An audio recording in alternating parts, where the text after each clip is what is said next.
Buenas tardes. En nombre de la Academia Nacional de Letras y de su presidente, que lamentablemente no se encuentra en el país, el profesor Gerardo Caetano, les doy la bienvenida y les agradezco la participación en este acto en el que una vez más la Academia celebra el Día del Idioma.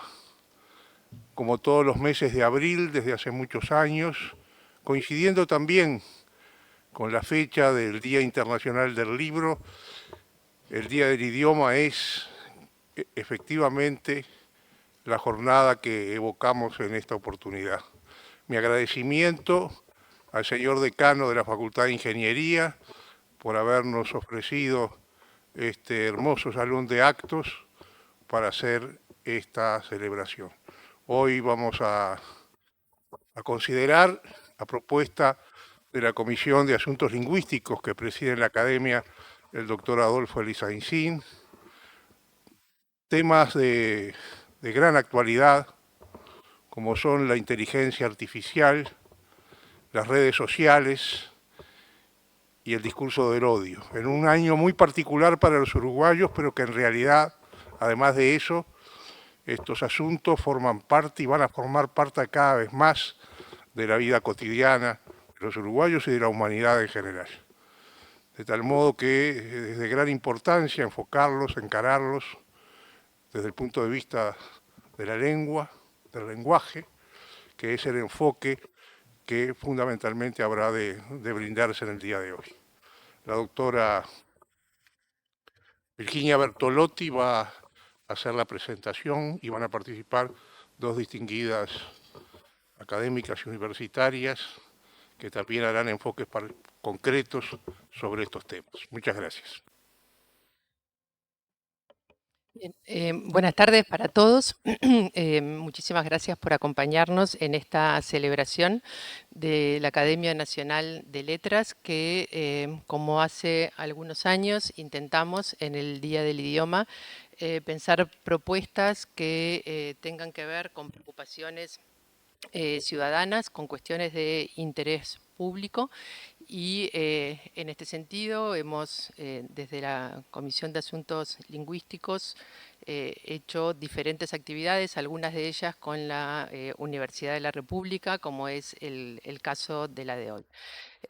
Hablamos en alguna ocasión sobre la discriminación a través del lenguaje, en otras ocasiones sobre cómo los profesionales de la lengua, a los que llamábamos algo así creo que como obreros de la lengua, se enfrentaban a sus tareas cotidianas a partir del lenguaje, también sobre las dudas lingüísticas que suelen tener los ciudadanos y como decía el doctor Penco, nos convoca en el día de hoy el tema que todos ustedes conocen porque supongo que por eso están aquí.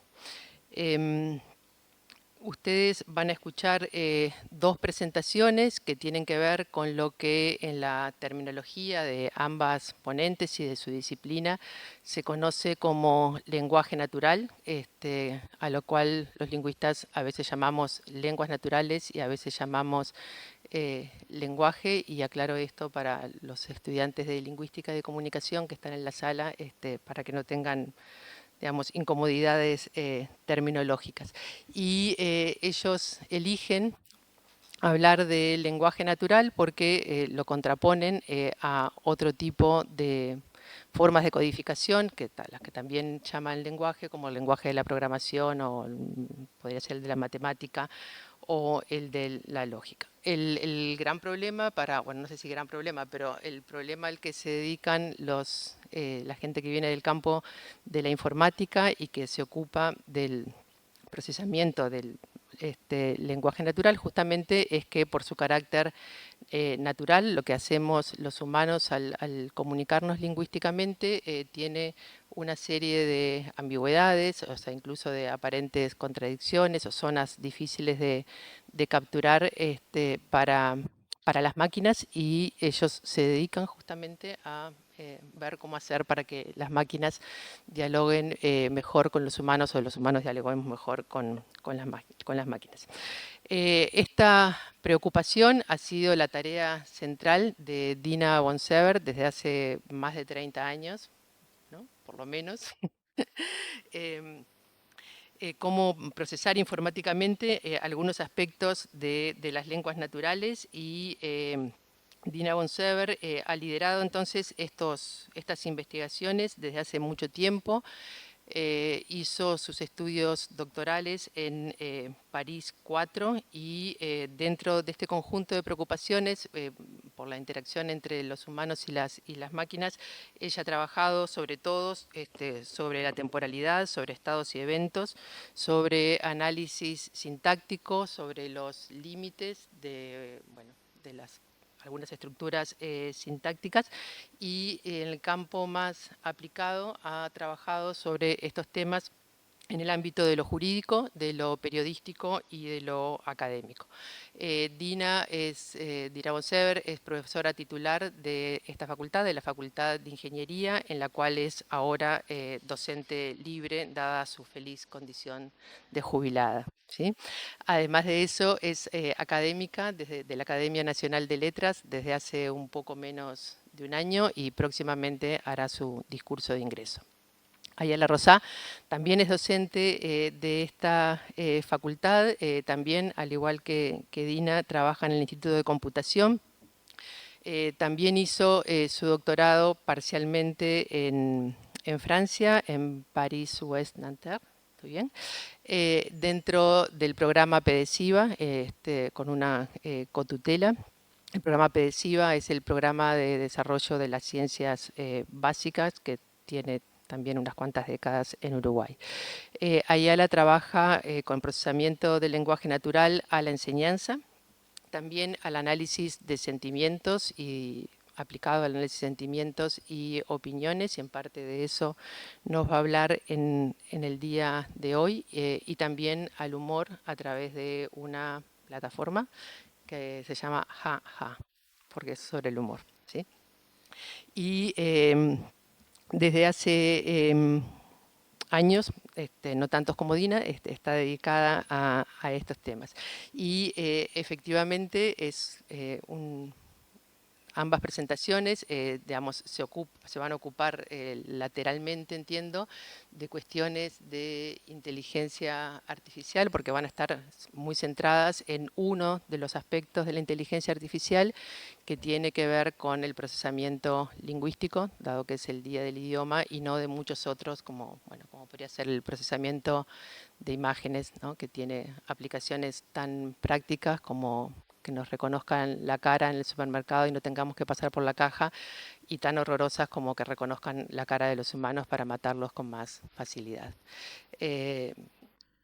Dicho esto, le doy la palabra a la doctora Gonzalo.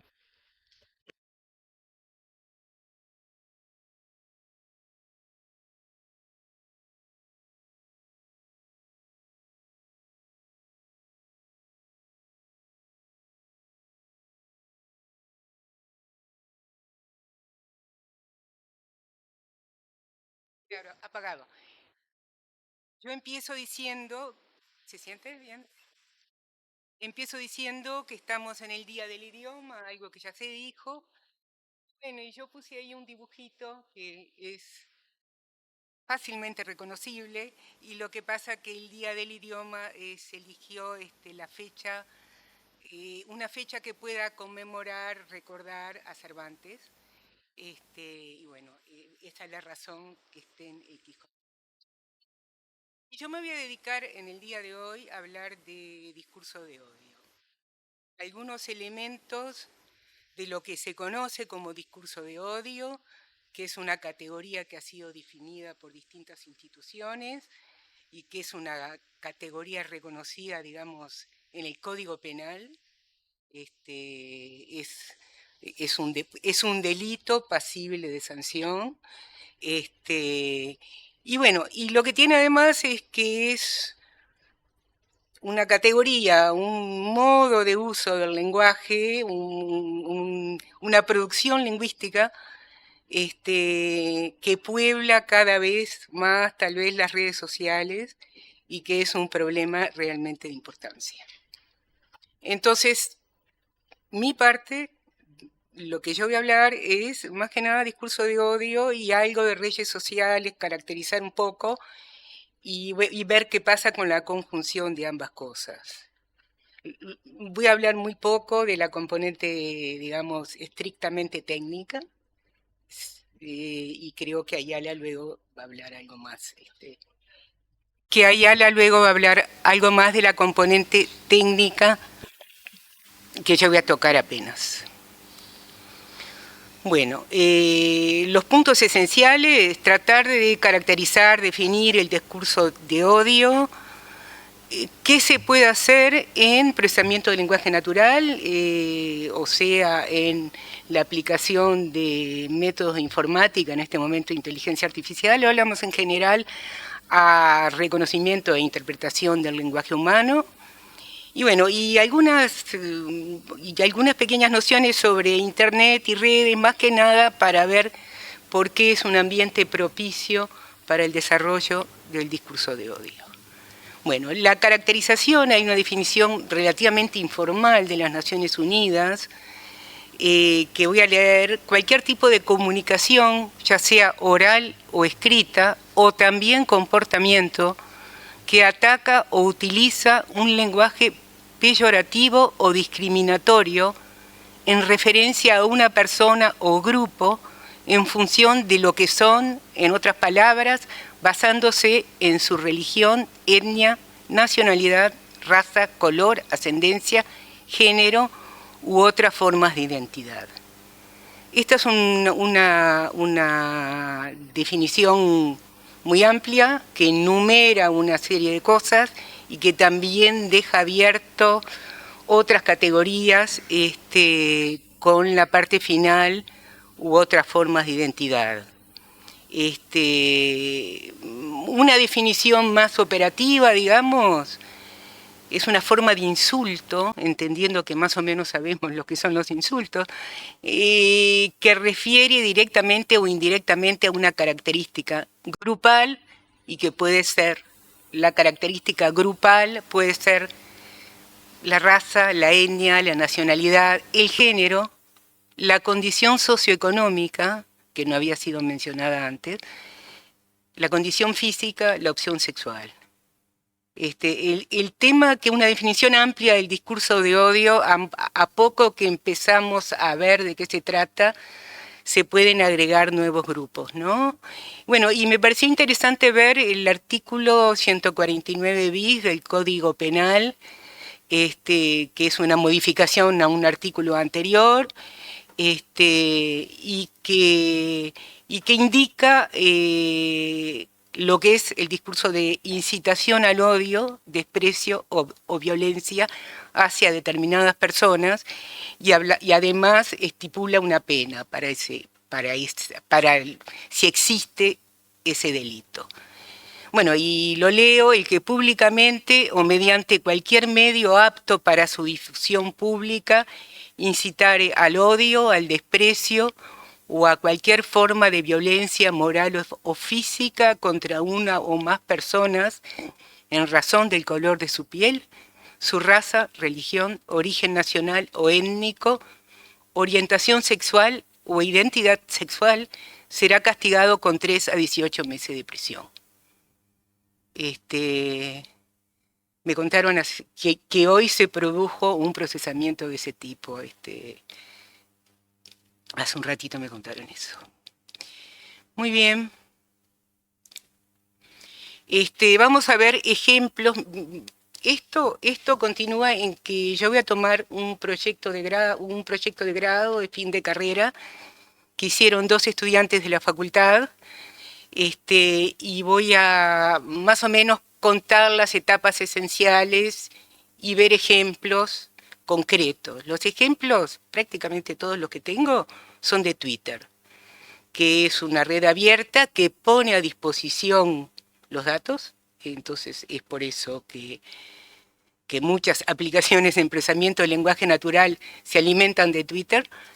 Y bueno, y es una red donde la gente discute de cuestiones políticas, de cuestiones sociales, que es muy popular para ese tipo de usos. Bueno, entonces acá tenemos es bastante feo ver ejemplos de discurso de odio, uno al final termina como agotado. Yo algunos los saqué, incluso los tenía y los saqué. Pero bueno,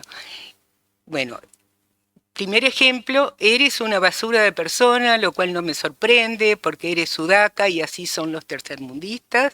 Esto era un mensaje de una muestra de Twitter de un año entre el 2019 y el 2020, más o menos, ese fue el periodo. Es claramente discurso de odio, ¿no? Porque en realidad lo que es es una expresión que expresa desprecio en base a la pertenencia nacional, digamos. A ver qué tengo. Bueno, lo decoré un poco. Anda, feminista, anda a la cocina y bueno, y después algo que sería, no sé si una risa o algo así. Esto es claramente discurso misógino, ¿no? Discurso de odio. Este ejemplo y el que sigue, son de Cemeval 2019, que aparece en chiquito allá, que es una competencia que se organiza. Cemeval es evaluación semántica, es una abreviación de Semantic Evaluation en realidad, porque se organiza en el norte, en Estados Unidos, ¿no? Prácticamente siempre, creo, ¿no? Creo que sí. Y que en el 2019 tuvo una de sus tareas fue reconocimiento de discurso de odio. Estas son competencias cuyo objetivo es hacer avanzar el estado del arte, si se quiere, en algunos objetivos específicos. Entonces, lo que se hace es preparar un conjunto de datos, comunicarlo ampliamente, establecer los criterios de la tarea, y distintos grupos en universidades se ponen a trabajar en eso. Y finalmente funciona como una competencia, de algún modo. Bueno, el objetivo es tener el mejor desempeño en performance, o sea, si yo tengo que reconocer discurso de odio, voy a medir mi performance muy simplificadamente en en cuántos mensajes que eran discurso de odio de los muchos que me presentaron, yo le acerté, ¿no? Dije que era cuando eran y no dije que era cuando no eran, digamos, una cosa así, más o menos. Y bueno, y esto sí funciona, los grupos trabajan en estas cosas. Entonces, acá tengo un par de mensajes que saqué de ahí. Es interesante este mensaje.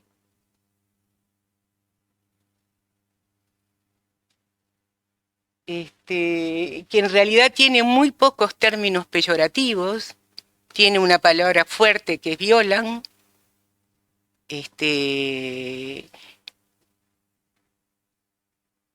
En realidad, la palabra en cuestión del grupo es refugiados, es claramente discurso de odio. Pero no siempre van de la mano el discurso de odio y las malas palabras, por decirlo de algún modo un poco naif. Y en este ejemplo es mucho más elaborado. Deja de manosear a mi nación. Schneider debe ser un personaje francés, porque esto está dirigido a Macron.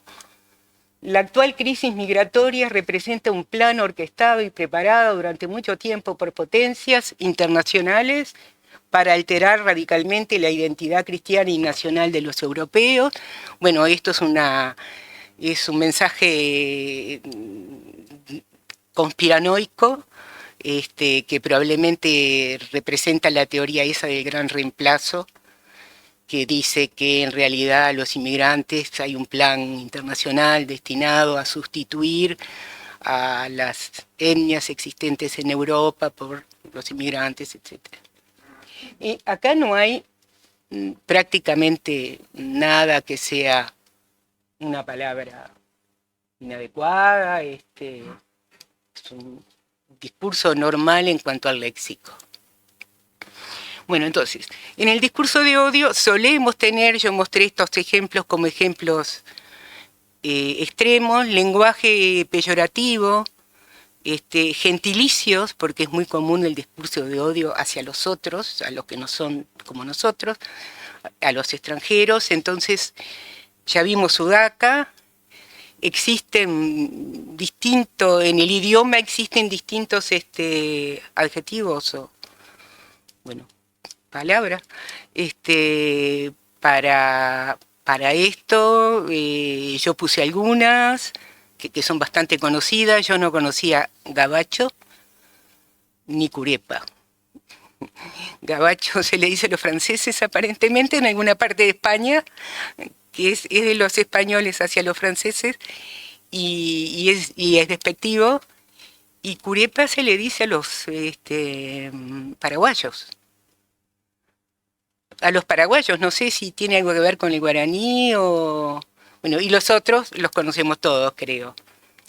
Bueno, también tenemos términos despectivos especiales hacia diversos objetos de odio, por ejemplo, muy de moda últimamente, feminazi, facho, bueno, facho muy de moda hace mucho tiempo.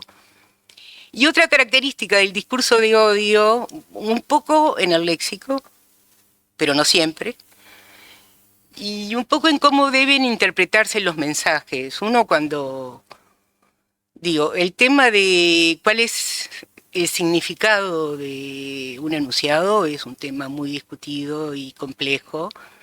Y bueno, no siempre el mensaje aparente, el contenido proposicional aparente es lo que en realidad se desea expresar. Un ejemplo muy común es, tiene hora, uno no espera que la respuesta sea así, espera que le digan la hora. Entonces el contenido realmente de ese enunciado no es el en principio contenido proposicional llano de lo que está dicho. En el lenguaje de odio ocurre que el contenido proposicional es menos relevante que el valor expresivo. El valor expresivo es como la transmisión de un estado interno que es un sentimiento negativo. Bien.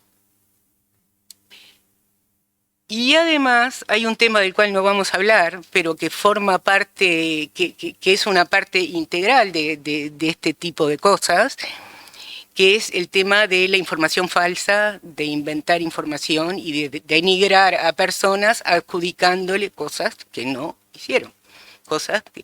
Y esto es un tuit que yo vi hace 2 días, el 21/4, y que dice, Orsi fue a un acto comunista donde festejaron asesinato de un capitán del ejército. Y esto es un acto que hubo en un local del Partido Comunista, efectivamente en recordación a los 8 militantes del partido que habían matado, fusilado en ese momento, ¿no? Bueno, cosas como estas, esto es una deformación de una noticia, pero además se pueden inventar completamente cosas que no existen, y hemos tenido distintos ejemplos en el último tiempo. Bien. Entonces, valga esto como introducción a discurso de odio y al área de noticias falsas.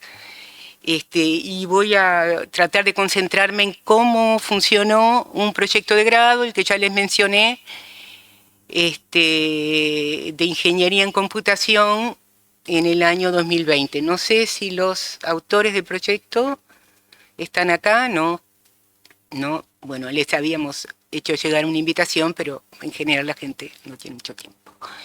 Los supervisores del proyecto fueron docentes del grupo, actuales docentes del grupo, Matías Echeverri y Juan José Prada.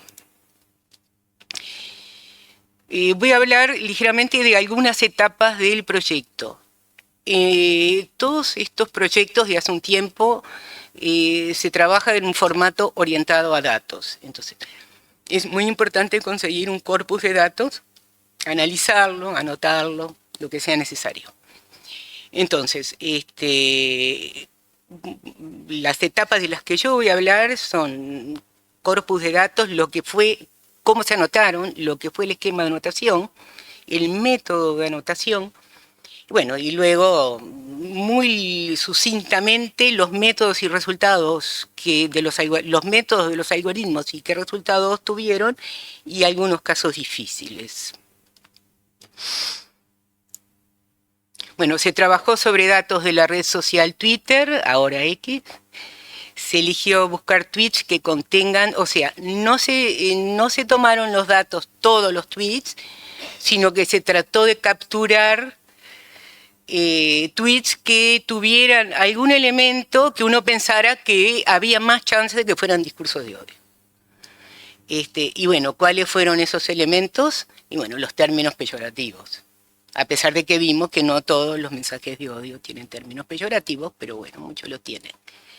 Entonces, además, se eligió limitarse a 4 categorías de discurso de odio, que es el discurso de odio siempre, en realidad, en la definición, en todas las definiciones, está incluido que tiene que tener un objetivo, un target, que sea un grupo de alguna característica, no un individuo aislado, sino si es un individuo que sea en tanto integrante del grupo, que sea interpelado en tanto integrante de un grupo.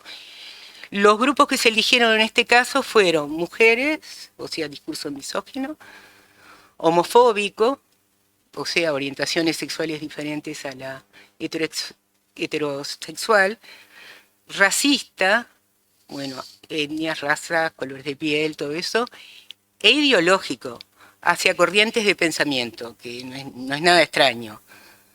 Revisando un poco esto, después en realidad observé que ni la definición del Código Penal, ni la definición de Naciones Unidas, y yo sospecho que ni otras que andan por ahí, contempla el caso ideológico. Pero bueno, acá había mensajes que cumplían todas las características y eran del tipo ideológico. Bueno, esto que yo les estoy mostrando acá, lo extraje del proyecto, entonces van a ver las palabras en inglés, no tendrían por qué estar de repente, pero bueno. Entonces, hay una lista, se seleccionaron términos para una lista inicial y términos vinculados. Las palabras de odio son las palabras de discurso de odio del tema, o sea, ideológico. Y además se agregan palabras agresivas asociadas al tema y palabras neutras dentro del tema. Digo que no estaba funcionando esto. Y bueno, son esas las que habían encontrado, que llaman un poco la atención.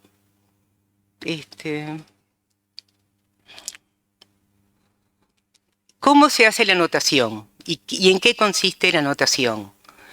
Se realiza la anotación mediante algo que se llama crowdsourcing, nuevamente en inglés, que es esa mezcla de términos permanente, que en realidad es una palabra compuesta por crowd y por sourcing, y sería fuente, ¿sí? ¿No? Sí, sourcing, source, fuente, y sourcing es, outsourcing se utiliza en informática para decir que viene de afuera, ¿no? Que uno lo manda a hacer a otro lado. Y esto sería, uno lo manda a hacer a otro lado por multitudes. Eso sería la idea. Y esto es algo que ha hecho Amazon y que pagando, que organiza Amazon pagando y otros, yo qué sé.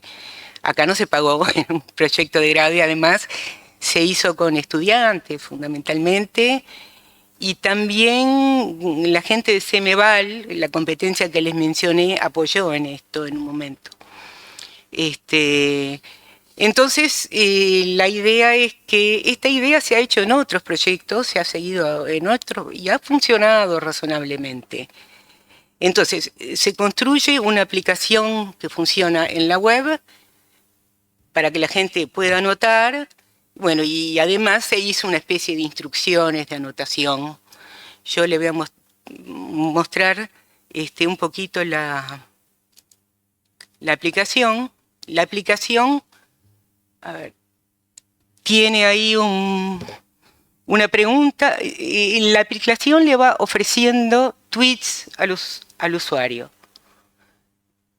Y, por ejemplo, en este caso, reconoces el odio, es la pregunta que se le hace y enseguida viene el tweet. A todos los llamas a trabajar, etcétera, 18 horas, imagino. No. En fin. Entonces se informa abajo que ya se ha votado, porque se hacía la anotación en 2 etapas. Ya se ha anotado este tuit como discurso de odio, ahora sí puede identificar qué tipo de odio. Y hay unos dibujitos que más o menos tratan de caracterizar distintos tipos de odio. El de la izquierda, el todo homofóbico, racista, misógino, está bastante bien, ideológico y otro tipo. En otro tipo, alguien hiciera otro, habría que especificar.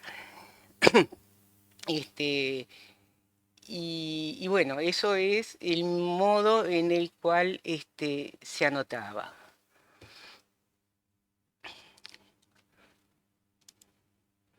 Bueno, los resultados de la anotación, entonces, se trató de tener más de un anotador por tweet, y luego lo que se hace es, se calcula la concordancia entre anotadores, lo cual es un refuerzo, si varias personas opinan lo mismo sobre un tweet, es mucho mejor. Pero no se tuvo tantos casos, no se tuvo tantos casos de tweets con muchos anotadores. Cuando se tomó la mayoría. Lo que opinaba la mayoría respecto a si era discurso de odio o no, y el tipo de discurso de odio. Entonces ahí hay unos números, hay unos números que tienen que ver con... Interesaba ver cuántos de los tweets que tenían discurso de odio, que se marcaban como de odio, además tenían lenguaje ofensivo. En realidad, cuando había discrepancias se revisaban esos tweets. Entonces, la gente del proyecto miró, de hecho, varios de los tweets que habían sido anotados. Y bueno, y vieron que había más marcas de discurso de odio de las debidas porque había lenguaje ofensivo, ¿no? De algún modo, junto con el lenguaje ofensivo. Bueno, esta es la parte técnica que voy a pasar muy rápido. Se utilizaron métodos de aprendizaje automático, en particular redes neuronales y un método que se llama SVM, Support Vector Machine. Se utilizaron representaciones vectoriales de las palabras y del mensaje entero. Eso es una cosa bastante innovadora que ocurre en lenguaje, en procesamiento del lenguaje natural desde, yo qué sé, 2015, por ahí más o menos se usa. Que representa, por ejemplo, las palabras por un vector numérico de dimensión, por ejemplo, 100. Pero puede ser más, y que en realidad lo único que tiene interesante todo eso, y que es bastante interesante, es que lo que va en cada vector de eso surge de la información de haber consumido un corpus muy grande y de los contextos donde esa palabra aparece. Entonces hay algo que en lingüística ya se decía en la década del 50, que que es el uso el que determina el significado de la palabra, y bueno, y que las palabras del contexto pueden de algún modo ayudar a definir, o definen, en este caso definen, cuál es mi palabra. Bueno, no importa, esto fue un poco más largo de lo debido. Bueno, y resultados, tuvo buenos resultados en el estado del arte. bueno, y con un buen desempeño del método que está ahí. Algunos casos difíciles. Este es un caso que quedó mal, que el método, que el algoritmo lo marcó mal, que venía anotado de un modo y el algoritmo lo marcó mal.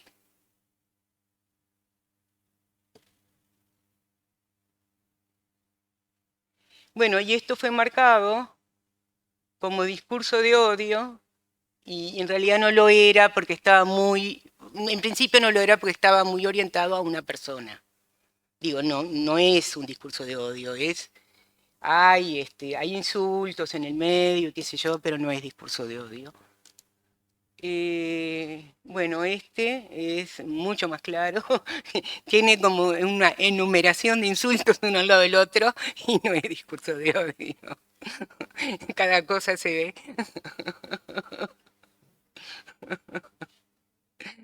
Bueno.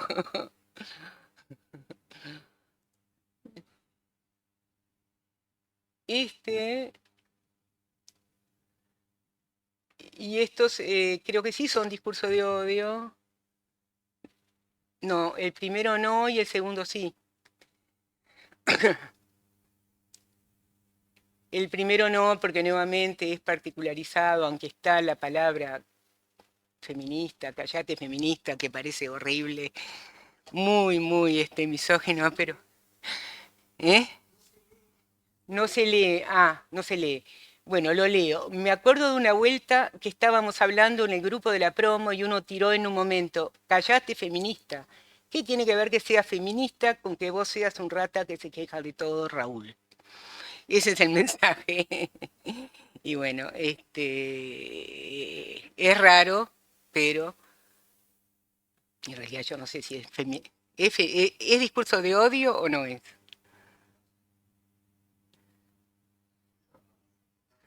De odio a Raúl, ¿no?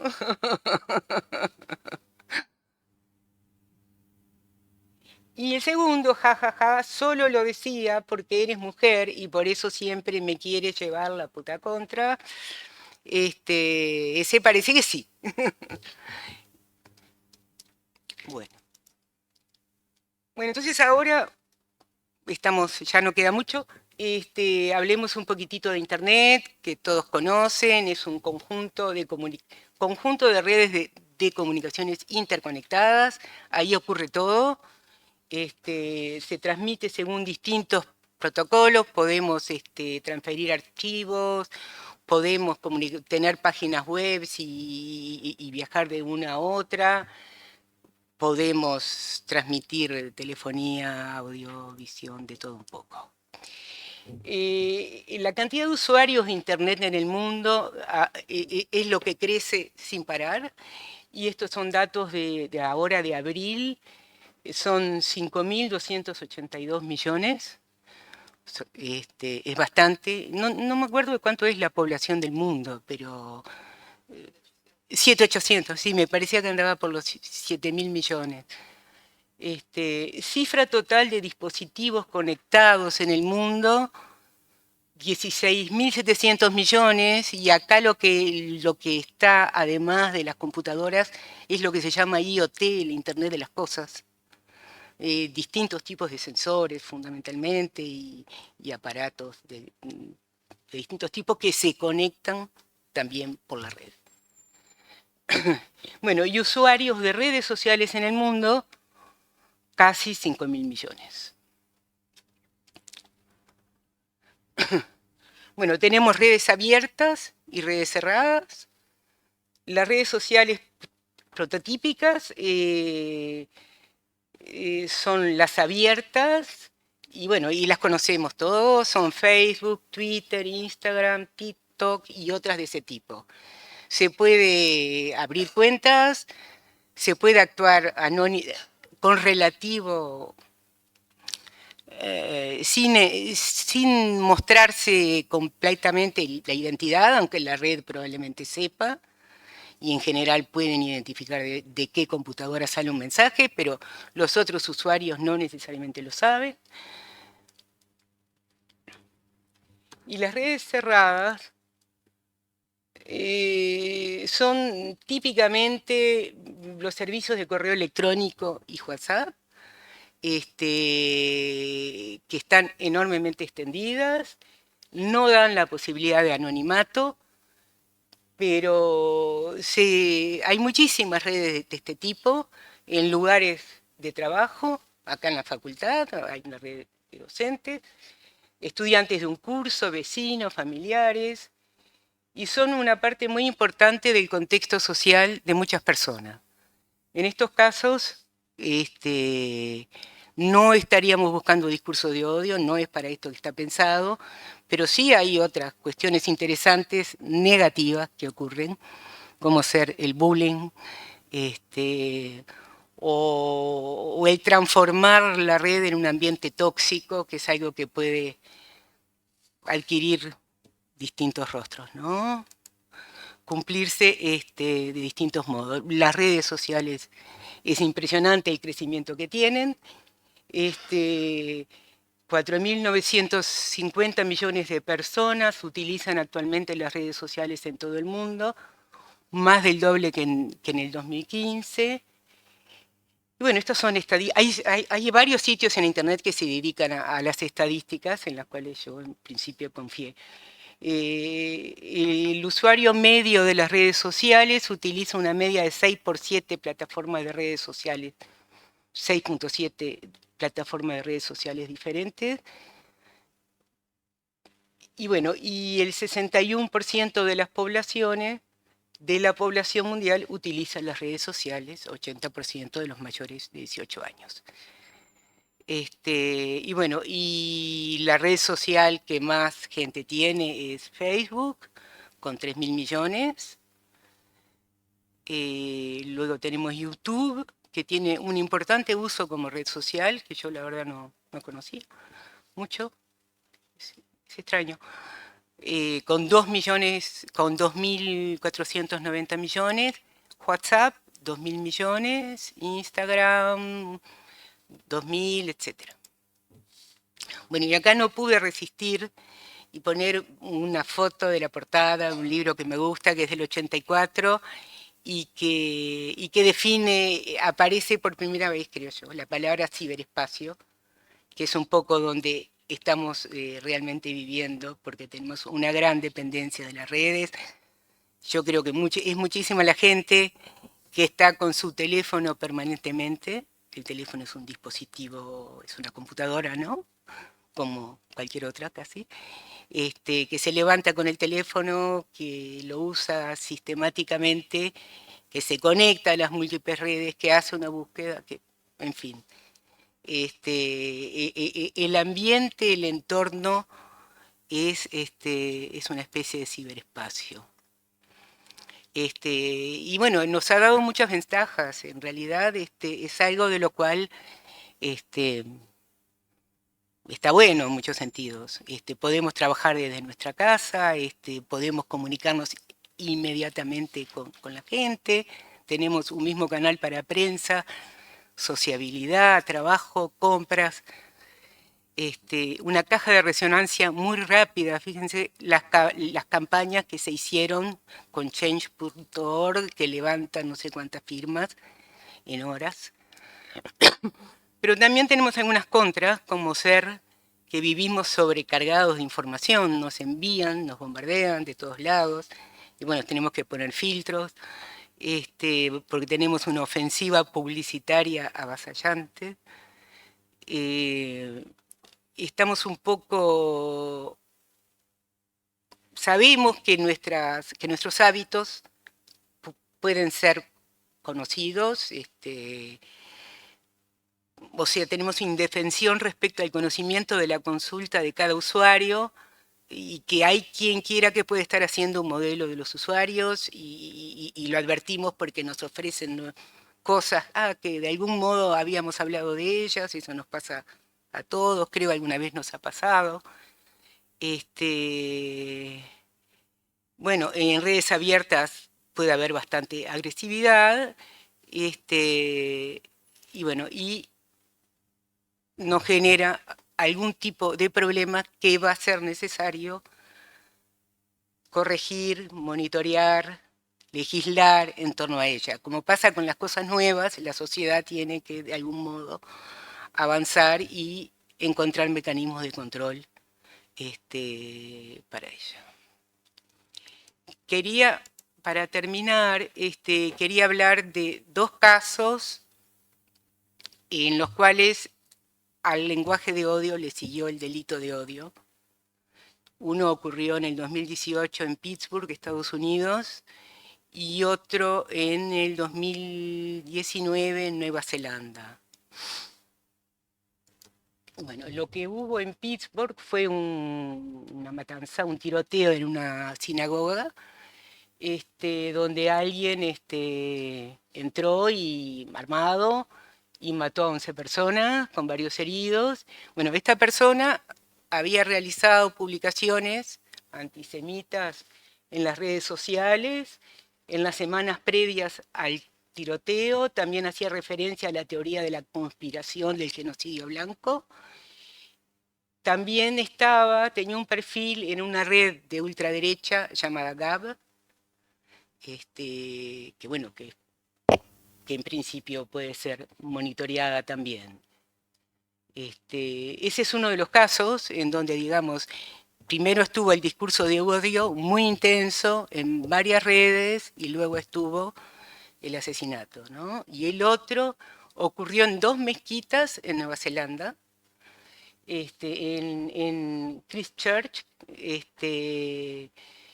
una sola persona, en realidad, que también había realizado intensas publicaciones en redes de odio, mató a 51 personas e hirió a 40. Esto es increíble. Se filmó mientras estaba matando, lo transmitió por Facebook. En el momento, esa inmediatez, esa cosa, ¿no? Y bien.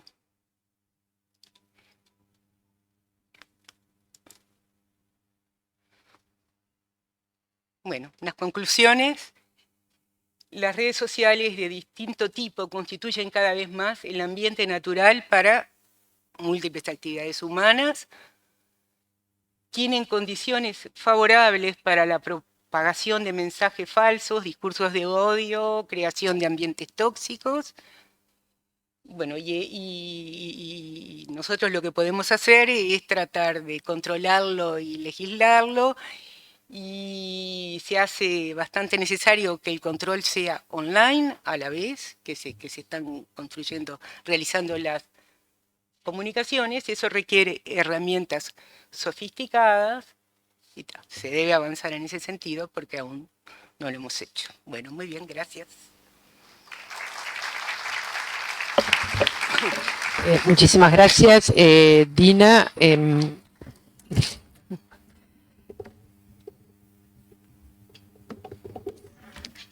Vamos a escuchar ahora a la doctora Ayala Rosam, que nos va a contar, bueno, cómo se está avanzando en algún sentido en algunas de estas cuestiones. Si hubiera preguntas, las hacemos al final y preferentemente por escrito se las pasan a Raúl, que es él, y las hacemos desde aquí, desde la mesa. Bueno, buenas tardes. Bueno, gracias por invitarme a participar en esta actividad. Sí, yo voy a usar el micrófono porque hablo mucho más bajito. Yo voy a enganchar un poco más que nada con la parte del medio de lo que estaba contando Dina, que es cómo se trabaja desde nuestra área, que es el procesamiento del lenguaje natural, o bueno, el procesamiento del lenguaje, para resolver un montón de problemas, por ejemplo, del que estaba hablando Dina, ¿no? Cómo detectar mensaje de odio, por ejemplo, en las redes sociales. ¿Cuáles son los métodos actuales que se están usando ahora? Que son un poco distintos de lo que contó Dina, que es un proyecto en realidad bastante nuevo, de 2019, 2020, y sin embargo, ahora que estamos en 2024, los enfoques y los métodos han cambiado un montón, rápidamente.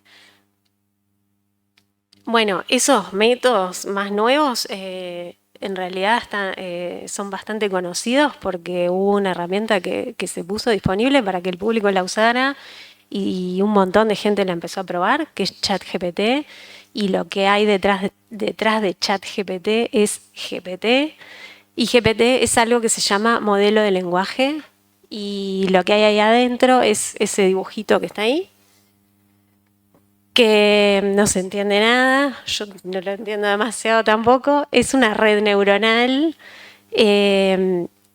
que también las redes neuronales son cosas que existen desde hace muchos años, pero estas, que se llaman transformers, son las que se están usando ahora para generar estos modelos de lenguaje y han permitido, por cómo están hechas, por un montón de cosas que, bueno, no vamos a contar mucho ahora, que estos modelos de lenguaje sean tan potentes para interpretar el lenguaje que nosotros introducimos y también para generar lenguaje como respuesta, ¿no? Sobre todo para interactuar en lenguaje natural con una persona. Entonces, bueno, esos modelos actuales para procesamiento de lenguaje natural, de los que voy a hablar un poquito, no voy a hablar mucho, la presentación esta va a ser más cortita, son esos modelos de lenguaje que están basados en redes neuronales que se llaman transformers. Bueno, ¿en qué se basan estos modelos de lenguaje? En esta funcionalidad que todos conocemos un montón también, que es el autocompletar que tienen todos los celulares que usamos nosotros cuando estamos escribiendo textos. En general, cuando empezamos a escribir un texto, como ese que está ahí, debido a las copiosas, nuestro celular, si estamos escribiendo en WhatsApp, por ejemplo, nos sugiere una palabra para continuar, una posible continuación, que en este caso sería, ahí está, lluvias. Supongo que todos adivinaron, Virginia. En realidad lo que está haciendo ese autocompletar es de todas las palabras posibles o de todas las palabras que conoce, asignar probabilidades y elegir la que tiene la probabilidad más alta. Entonces lo que hace en realidad es para un montón de opciones como lluvias, nevadas, árbol, otras, asignar probabilidades, ¿tá? Uno se imagina que lluvias va a tener una probabilidad muy alta, capaz que nevadas tiene una probabilidad más o menos alta, árbol seguramente va a tener una probabilidad muy baja, ¿no? Si la herramienta funciona bien, tendría que pasar eso. Bueno, esto se basa entonces también en la idea de modelos de lenguaje, pero bueno, lo que hay en el celular, en principio, hasta donde yo sé, no es una red neuronal de estas que se llaman transformers, pero hay otros métodos que existen desde hace mucho tiempo que se basan en conteos de secuencias de palabras, de algo que llamamos enegramas, ¿no? ¿Cuántas veces aparecen, por ejemplo, las palabras copiosas y lluvias en un montón de textos? ¿Cuántas veces aparecen copiosas y nevadas? ¿Cuántas veces aparece copiosas seguido de árbol, que probablemente sea 0?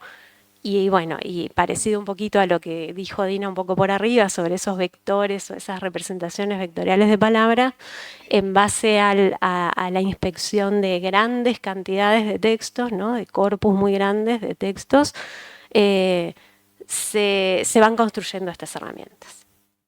Bueno, esta idea también es la que está atrás de los modelos de lenguaje. Estos modelos de lenguaje de ahora, como ChatGPT y un montón de cosas similares, con otros nombres, se basan en la arquitectura Transformer, como decía hoy, y lo que se hace para entrenarlos, y después de que están entrenados para usarlos, es darles como entrada a ese Transformer una secuencia de palabras, ¿sí? El primer paso fundamental es convertir las palabras en objetos matemáticos, ¿tá?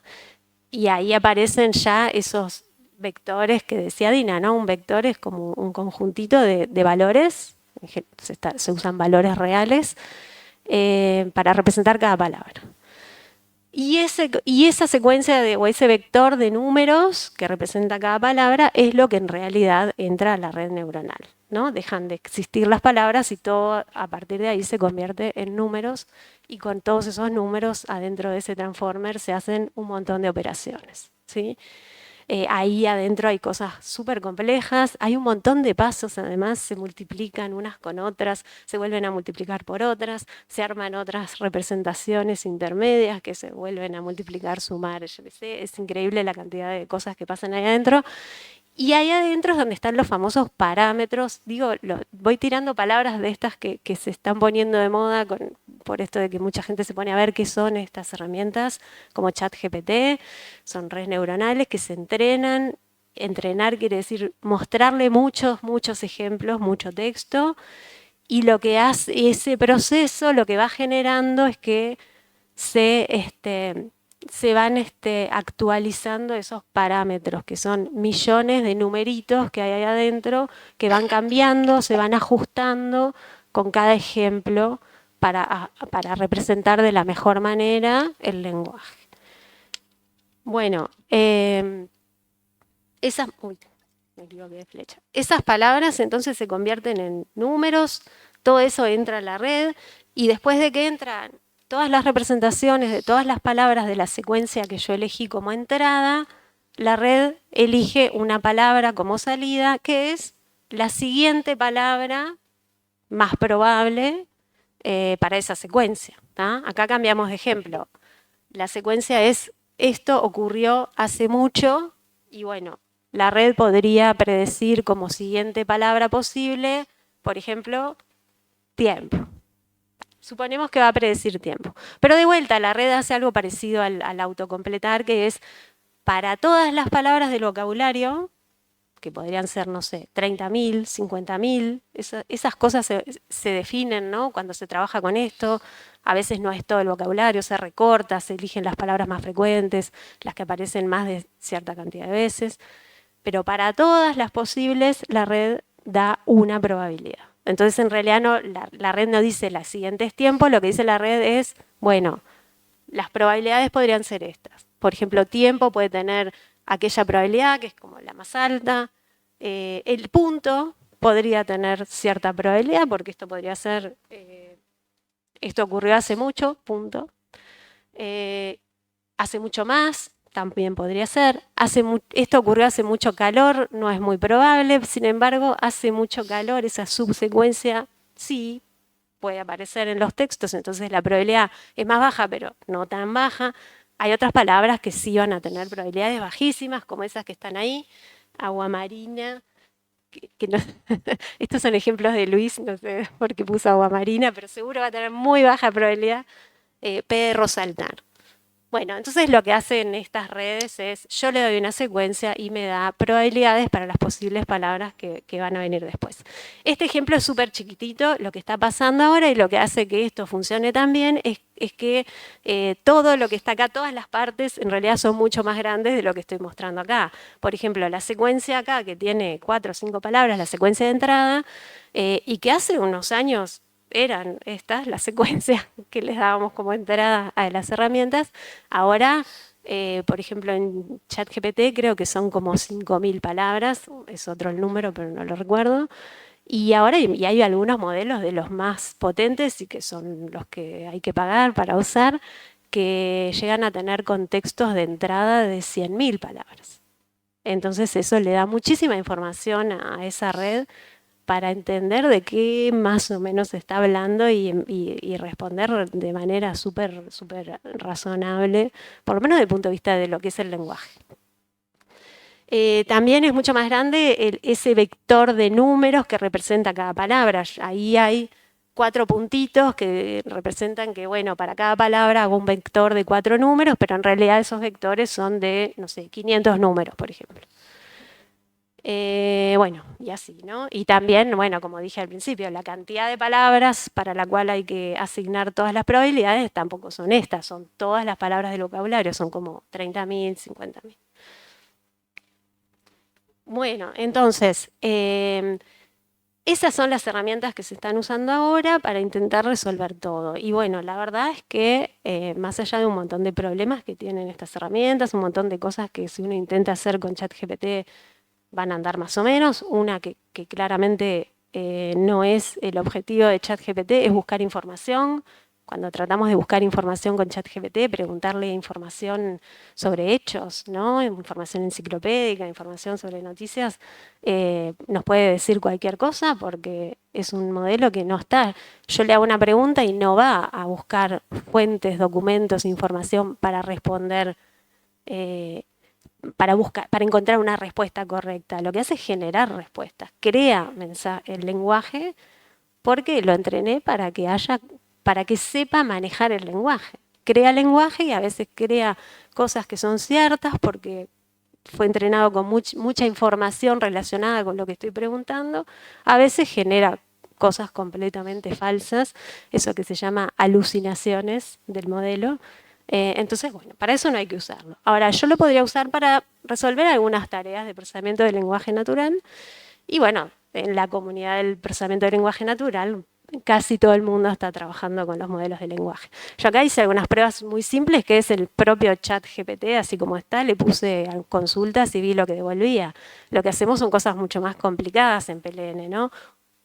Usar estos modelos, pero los que son abiertos y se pueden descargar e integrar a nuestras herramientas, reentrenarlos, mejorarlos, adaptarlos a ciertos temas, a ciertos dominios. Hay un montón de cosas súper interesantes para hacer.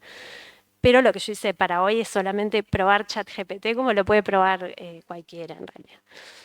Bueno, entonces, para mantenerme en el tema que es la detección de mensaje de obvio, elegí algunos ejemplos del mismo corpus que describió Dina, que es el corpus creado por los estudiantes que hicieron el proyecto de grado, y se lo di a ChatGPT, lo introduje como consulta, ¿no? Eso que se llama prompt, y le expliqué cuál era la tarea que yo quería resolver, que es clasificar cada uno de esos tweets. Elegí 8 tweets al azar del corpus, y le planteé como 2 clasificaciones en 2 categorías: si transmite discurso de odio, sí o no, y si contiene lenguaje ofensivo, sí o no, ¿no? Un poco para resolver esas 2 tareas que estaban presentes en el proyecto que presentó Dina y que no coinciden siempre, ¿no? Había ejemplos que vimos que transmitían claramente el lenguaje de discurso de odio y sin embargo no había lenguaje ofensivo, no había malas palabras. También había ejemplos en donde había un montón de malas palabras, ¿no? Toda esa secuencia de malas palabras y que no considerábamos como discurso de odio. Así que son como 2 categorías diferentes. Y bueno, le pedí esto a ChatGPT y lo que hizo fue eso que está ahí. No sé si se lee mucho. La idea no es mirar uno por uno, pero bueno, algunos ejemplos. El ejemplo 1, hay que ser muy zurdo de mierda y no sé qué para tuitear semejante barbaridad. ChatGPT dice que no hay discurso de odio, pero que sí hay discurso ofensivo. Yo ahí ya discrepo con ChatGPT porque, bueno, creo que hay discurso de odio hacia las personas de izquierda, ¿no? O sea, además de usar la palabra zurdo, que es un... Eso no sé qué es, white knight. Pero, y bueno, sí hay lenguaje ofensivo porque está la palabra mierda, perdonen, pero a partir de ahora va a haber un montón de malas palabras y las leo para que se entienda. Así que bueno, ya medio dudoso lo que está haciendo ChatGPT. Algún otro ejemplo, el 6, por ejemplo, que dice muérete de una puta vez feminista de mierda. Lo que dice ChatGPT es que no hay discurso de odio y sí hay lenguaje ofensivo y bueno, es un poco raro. En realidad también lo que hice fue mirar cómo había sido anotado, porque estos son ejemplos del corpus que crearon los estudiantes del proyecto de grado y que fue anotado por un montón de gente que usó la aplicación que mostró Dina y fue eligiendo para cada tweet, ¿es lenguaje, discurso de odio sí o no? ¿Tiene lenguaje ofensivo sí o no?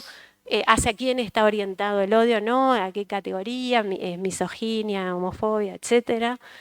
Y bueno, las etiquetas que había puesto la gente que participó en la anotación de los corpus, que fuimos muchos de nosotros, no coinciden con lo que dice ChatGPT.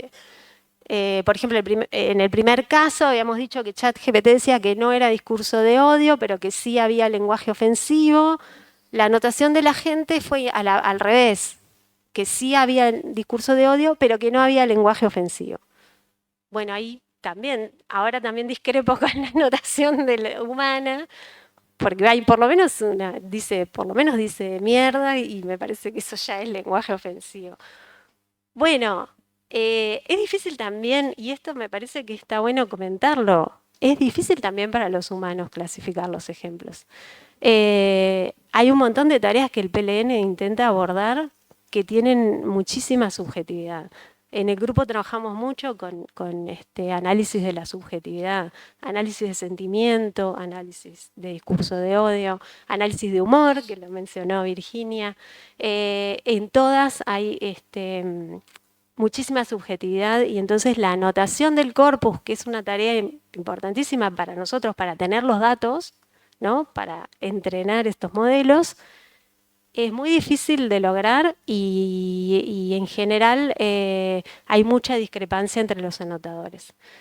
Por eso es que se intenta que haya muchos anotadores para cada ejemplo, para después medir si hubo acuerdo y si ese ejemplo, si hay una etiqueta para asignarle a ese ejemplo o si en realidad no sirve porque es un ejemplo que ni siquiera las personas saben clasificar. Imaginamos que las máquinas van a tener más dificultades todavía si es difícil para el humano. Algo interesante que ya que Virginia habló del jaja, que es esa línea de investigación de detección de humor, en la que yo trabajé, pero no tanto, en realidad es un trabajo más de otros compañeros del grupo, aunque colaboré en algunas etapas. Jaja en realidad es una competencia que nosotros organizamos y que participó gente de todos lados. En algún año ese corpus que habíamos hecho con un montón de tweets clasificados según si si transmitían humor o no, si eran chistes o no, hubo un año en que tratamos también de anotar si esos chistes eran ofensivos o no, y hacia quién estaba dirigida la ofensa en esos chistes, y la categoría que resultó más frecuente como objeto de ofensa de los chistes fueron las mujeres. O sea, la mayor cantidad de los chistes que eran ofensivos hacia mujeres. Lo cuento como algo anecdótico, nada más. Bueno, ¿qué pasa con estos modelos? Bueno, no anda. Yo pensaba que ChatGPT iba a andar mejor para esto, realmente, y entonces lo que pensaba decir es que por más que ChatGPT lo resuelva más o menos bien, son herramientas que son muy difíciles de integrar a nuestras plataformas, a nuestros desarrollos. ChatGPT no podemos porque hay que pagarla. Hay otros modelos que están libres, los podemos descargar, podemos trabajar con ellos, pero después nos pasa que si desarrollamos herramientas que se apoyan en estos modelos de lenguaje que son tan grandes, después andan horrible en nuestros servidores o en nuestras computadoras porque no tenemos tantos recursos computacionales como para estar trabajando todo el tiempo con esto. Entonces, igual muchas veces terminamos trabajando, seguimos trabajando con otros métodos y volviendo atrás un poco en el estado del arte y reflotando un montón de otros enfoques para por lo menos tener herramientas que anden, ¿no? Y que las podamos ofrecer a un usuario real y que el usuario las ejecute y no tenga que estar 5 minutos esperando una respuesta, por ejemplo. Bueno, otros problemas que tienen estos modelos, y lo voy a mencionar rapidito y voy terminando, que es parte de los temas que queríamos comentar hoy, son los sesgos. Estas herramientas, estos modelos de lenguaje, están entrenados con texto real, por ejemplo, con todo lo que hay en Internet, ¿no? Es una manera simple de decir la cantidad de datos que se le da a uno de estos modelos, todo lo que hay en Internet. Y en Internet hay de todo, por ejemplo, todo esto que estamos mirando hoy, ¿no? Todos estos tweets horribles, súper ofensivos, llenos de odio y que generan cosas horribles como lo último que contó Dina, que es bastante impactante, ¿no? Entonces estos modelos, cuando yo los uso como herramientas para generar texto, por ejemplo, bueno, van a reproducir un montón de esos contenidos que observo en todo su proceso de entrenamiento. Y bueno, ¿qué pasa? ¿Podemos querer mitigar esos efectos o podemos querer evitar que estos modelos reproduzcan esas cosas bastante feas que van a aparecer seguro en todo ese corpus de entrenamiento?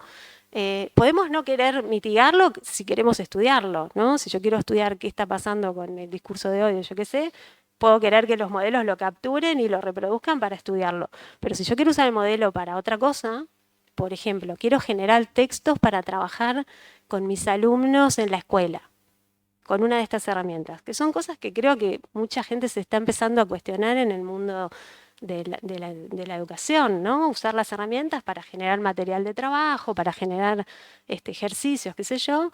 Bueno, las herramientas van a generar cosas que van a reproducir un montón de sesgos, muchas veces indeseables. Y acá probé algunos ejemplos.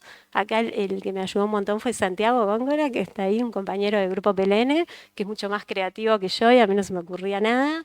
Y a él se le ocurrió enseguida, esto lo voy a pasar, se le ocurrió enseguida un ejemplo para poner a prueba a ChatGPT, el ChatGPT que todos pueden probar.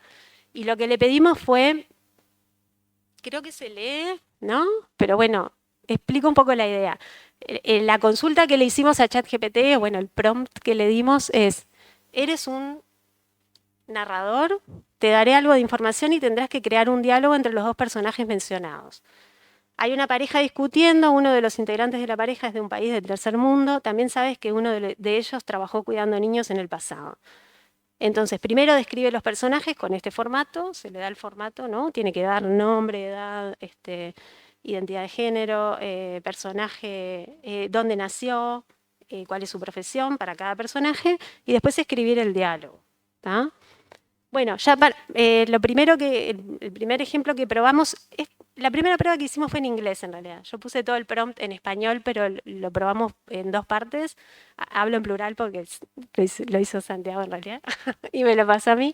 Cuando lo probamos en inglés, bueno, uno de los personajes es mujer, es de Brasil y es ama de casa. El otro personaje es una pareja, ¿no? El otro personaje es hombre, es de Estados Unidos y es ingeniero.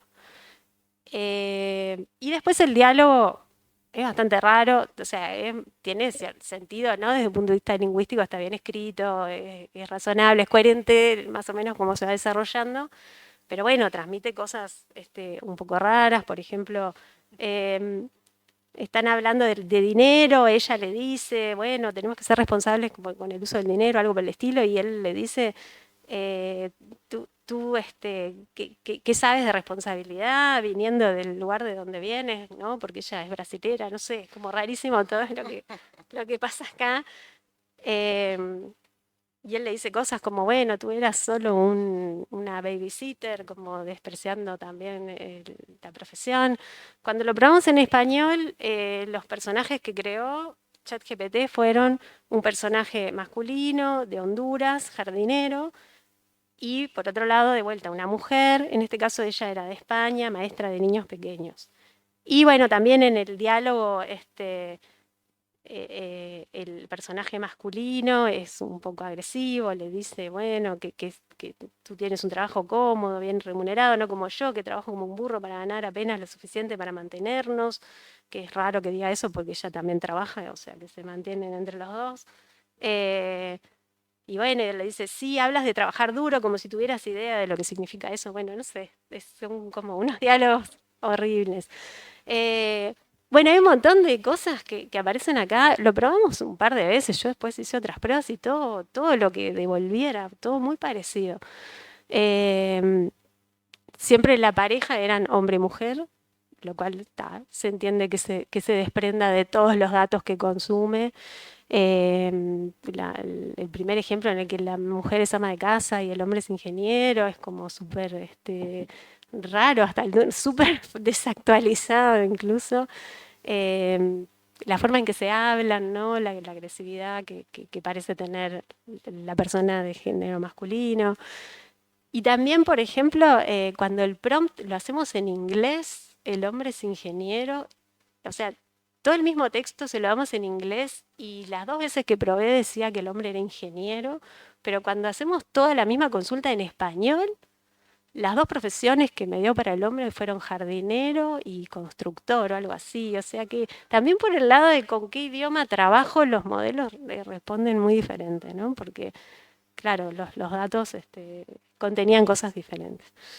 Y bueno, nada, esto también para contar que acá también, bueno, esto no sé si es discurso de odio, pero es discriminación. Y si yo uso esta herramienta para generar textos y esos textos los uso para trabajar en algún lado como entrada para otra cosa, estoy trasladando un montón de, de- de- de cuestiones bastante negativas que vienen en el lenguaje. Son reales, existen en el lenguaje, son responsabilidad nuestra, ¿verdad? Que somos los que hablamos y generamos los textos, pero no queremos reproducirlas o mantenerlas en general.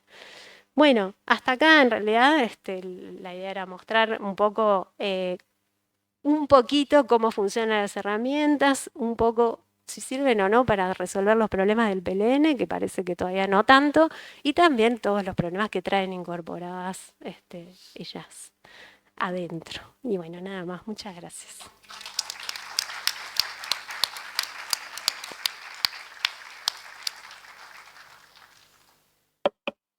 Bueno, muchísimas gracias, Ayala. Hay preguntas escritas, por lo que veo, no. Y ya que tengo el micrófono, yo tengo una pregunta.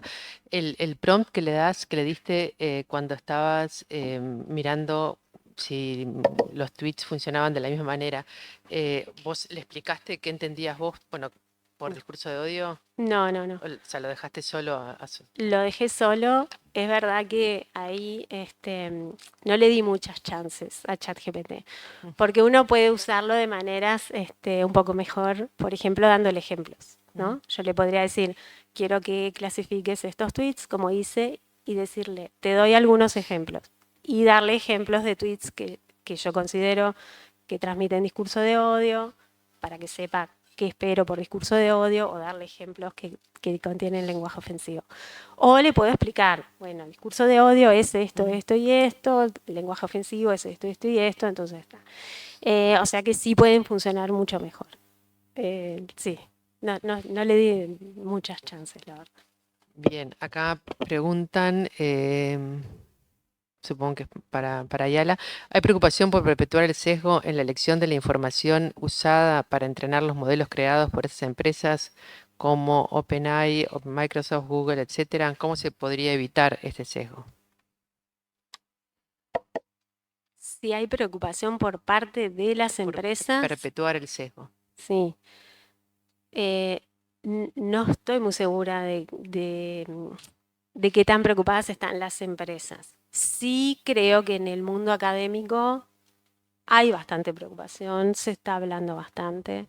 eh, Hay bastante gente de nuestra área trabajando en temas de ética y de otras áreas relacionadas con la inteligencia artificial, aunque no sea el lenguaje, preocupados por usos éticos de las herramientas.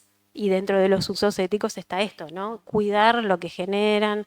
Este, no sé las empresas, no me voy a arriesgar a decir nada sobre las empresas. Sí hay algo que pasa y es una de las pruebas que estuvimos haciendo el otro día con Dina. Por eso me costaba encontrar ejemplos y al final me ayudó Santiago, que hay cosas que sí están cuidando, pero son como algunos parches para cosas para prevenirse de algunas cosas.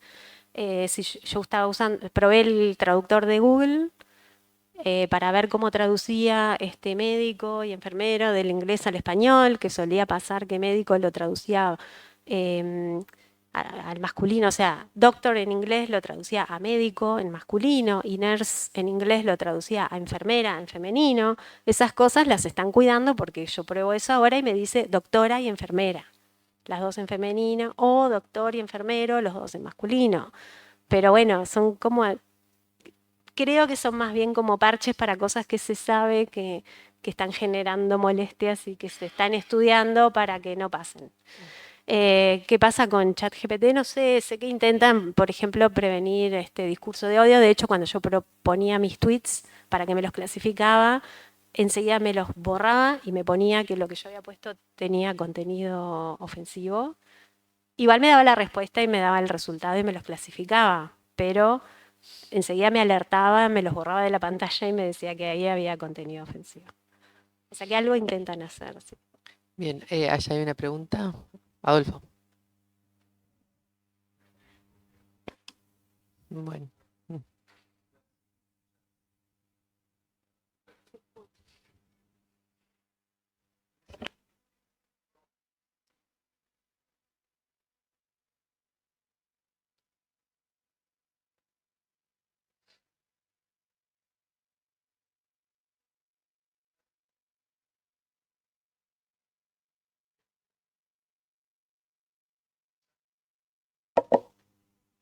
No, sí.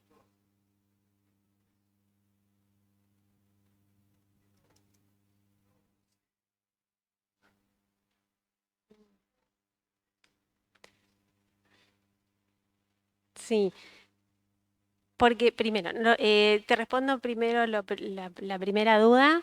Son dos pruebas completamente independientes. Primero, abrí ChatGPT, le puse todo el prompt en inglés y dio toda su respuesta en inglés, que fue los personajes y todo el diálogo entre los personajes, todo en inglés.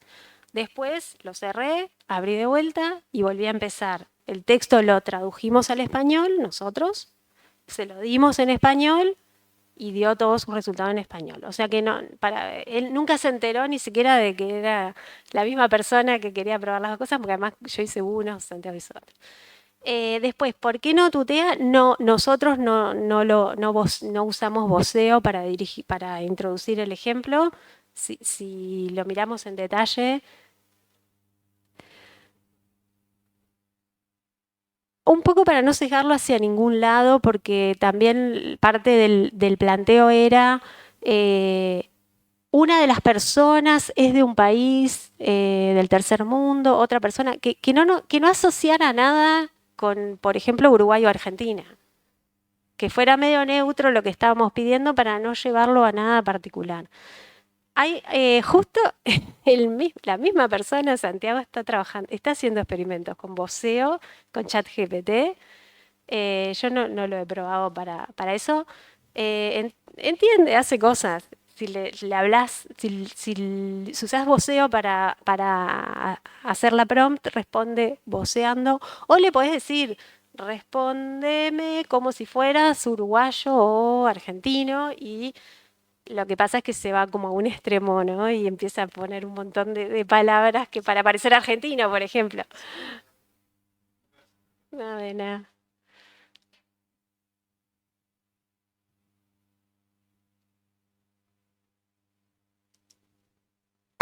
Bueno, no habiendo más preguntas, una vez más nuestro agradecimiento primero a las disertantes por los elementos, la información, el análisis que nos han aportado sobre estos temas de tanta importancia y también a todos ustedes por habernos acompañado en esta oportunidad. Muchas gracias.